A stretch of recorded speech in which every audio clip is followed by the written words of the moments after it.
Magandang buhay. Ako po si Rocky Gutierrez, ang nakuupong tagapangasiwa ng Comillas Farmers Field School Agriculture Cooperative. Ating balikan ang mga araw noong itong aming samahan ay isang binhing pangarap pa lamang. Bago po itayo ang Comillas Farmers Field School Agriculture Cooperative, ay marami na po kooperatiba ang sumubok. At kabilang po ang aking ama bilang miyembro ng mga organisasyong ito. Subalit hindi po naging matagumpay.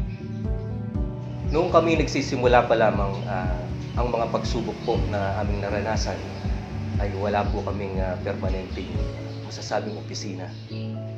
Kami po ay nagpupulong lang sa ilalim ng puno ng mangga. At sa mga dumaang araw po, nakairam po kami ng opisina na dating tindahan.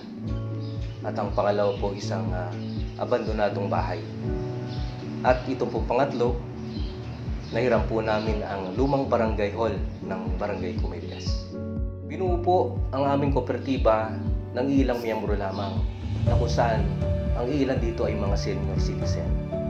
Ang isang pagsubok po na aming naranasan ay yung nahirapan po ang aming kooperatiba na magkaroon ng mga miyembro pa na pwedeng sumapi sa amin, sapagkat nasa isip pa po nila ang hindi magandang kasaysayan ng mga naunang organisasyon.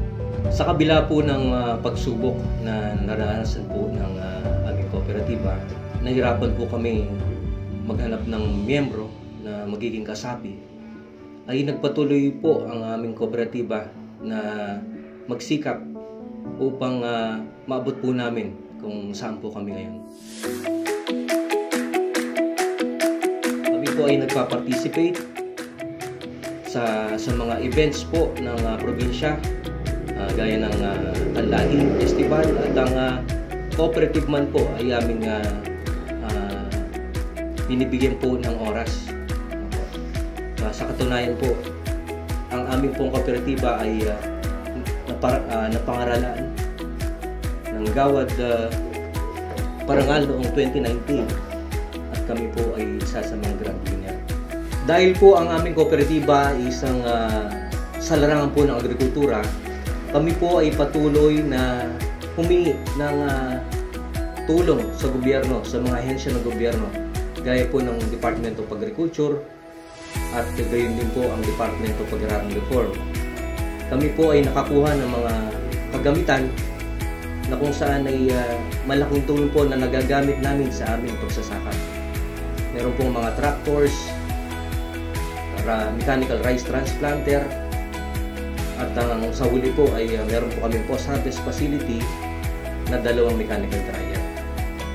Noong panahon po ng pandemya, ang kooperatiba po ay nag-initiate na magbigay ng tulong sa komunidad. Kasunod po nito, bilang livelihood sa lahat ng mga tao dito sa komunidad namin, kami po ay nag-promote ng pagbibigay ng vegetable seedlings.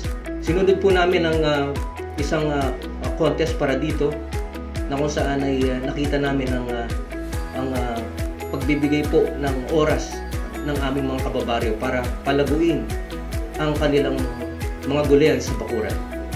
Ang pangarap ko po bilang presidente po o leader po ng organisasyon ito, ng Comillas Farmers Field School Agriculture Cooperative, ay mabigyan ko po ng mabilis na pagkakataon itong aming mga senior citizen ng mga miyembro po. Gusto kong nagsisikap po ako, nagsisikap kami na umunlad agad ang aming kooperatiba, dahil ang pangarap ko po sa kanila ay maranasan po nila ang maaabot naming success. Gusto kong maranasan po nila. Isa rin pong pasalamat ng taos-puso ang ibinibigay namin sa Provincial Government of Tarlac sa pangunguna po ng ating mahal na Governor Susan Yap, sa mga biyaya po na galing po sa kanilang opisina. At gayon din po sa ating pinakamamahal na department head po ng PICEDO, si Ma'am Marby de la Cruz. Maraming salamat po sa inyo. Ito po ang kwento ng aming kooperatiba. Kami ay nagtatanim hindi lamang sa lupa, kundi sa kinabukasan ng aming komunidad. Mahirap man ang pag-akyat kapag nagkaisa ang ating mga puso at kamay. Tayo'y tunay na makakapagbago